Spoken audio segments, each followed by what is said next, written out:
Ebyabalwadde okulimira abasawo abatabafaako mu ddwaliro ekkulu e Masaka n'abajjanjabi abasusse olugambo bibadde mu nsinkano eyayitiddwe abakulira eddwaliro lino kutema empenda ku ngeri gye bayinza okutumbulamu obuweereza mu ddwaliro lino eritwala disitulikiti 10. Abakozesa eddwaliro lino nga bakulembeddwamu Nalongo Gaita kabuze kata amaziga gabayitemu ng'ono alombozza engeri gyafiirwamu omwana we ng'abasawo bali mu kudaalimba olw'obutabawa nsimbi. Abasawo bakola mu ICU basabira Mukama abatwale nga temuwulira. Abasawo bakola mu ICU naleeta omwana wange nga yeetaaga oxygen. Abasawo mwadda ku ssimu omwana wange yafa mita Joan Nalubega.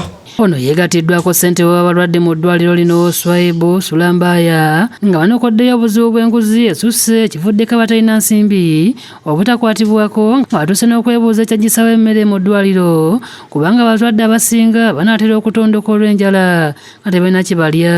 Wano omulwadde jjo katusiime eyava Kalangala yajja wano bamufulumya mu woodi wali ey'abalwadde bali bagenda okulongoosebwa talina mitwalo 4 nebamufulumya ebweru. Era kawunga ko mbuuza mulina kyemutunda nogula kawunga ko obujanjala abalwadde kebakubira omusawo yabasimulala weesi ye. Waliwo n'omujjanjabi avudde mu mbeera ne yeekokola abasawo bagambye nti omulwadde we yafiiriddwa omwana kyokka nga yafunvubidde okufuna omusawo amukwatako. Tulajanye ennaku 2 nga tetufunye buyambi paka lwe twekubiddeko omulanga ku basawo abamu abalina mikwano gyabwe. Rashida Matovu omusawo omukyala ku Batasel avudde mu mbeera olw'abasawo abasusse olugambo ng'ebirwadde bibaluma babyogera ne ku streeti. Omusawo ateekeddwa okuba n'emmizi naye tulina abasawo ye nga bw'alabye ekintu nga bw'akitwala amala okikola ate n'addako n'ebweru n'annyonnyola abalala.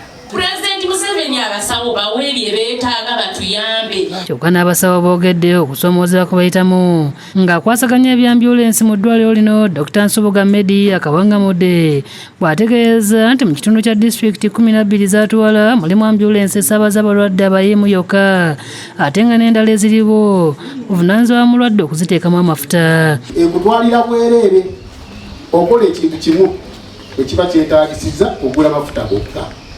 Kubanga amafuta bagatuwa naye gaggwawo mangu gaba matono nnyo. Yavunaanyizibwa ku woodi y'abakyala bannakazadde Dr. Ssenyondo Gonzaga agamba nti abakyala bangi bakyesulubabbi okuzaalira amalwaliro nga kino kiva ku basawo oluusi abakambuwalira akati wano batadde essira ko n'okulwanyisa ekizibu ky'abaana bafa nga bazaalibwa. Abasinga bazaalira bamulerwa then ne bafuna complications ne badduka ne babaleeta mu ddwaliro. In most cases, it is too late. Abakulembeze okuli amyuka meya w'ekibuga Masaka Jane Francis Nabukenya ko ne meya wa division ya Kimanya Kabonera Moses Mulinde basimbye emirimu egikolebwa abasawo wabula ne basaba eddagala eriweebwa abalwadde abasooka liryongerweko kubanga balimira buli lunaku ate nga wakyaliwo n'ekizibu ky'abajjanjabi abasawo abalwadde ensimbi ate ne bamaliriza nga bazikanda bannabyabufuzi. Abajjanjabi abasukaali bombasaba mbongere ku ddagala. Ekisinga okuwonyaawonya abantu nti wanajja ne bamukebera buli kimu ne bazuula obulwadde naye eddagala ate ng'alina kudda eri kuligula ate nga lya bbeeyi. Ekintu ky'okuggyako emmere tetujjangawo mmere wano okuggyako olw'okusoomoozebwa tugambye nti bajeti ntono nnyo. Ffe bannannyini kuwanguzi banaye etteeka ly'enguzi agiwadde ne gwe bagiwadde ffenna tuba babbi. Abantu betujjanjaba mutubyeko obusimu mutubyeko buhandibaaka mubye ne laputopu zaffe. Jacinta Bwanika ne Fiona Nanyomo be bakusakidde eggulu eno ku Lwabukedde TV.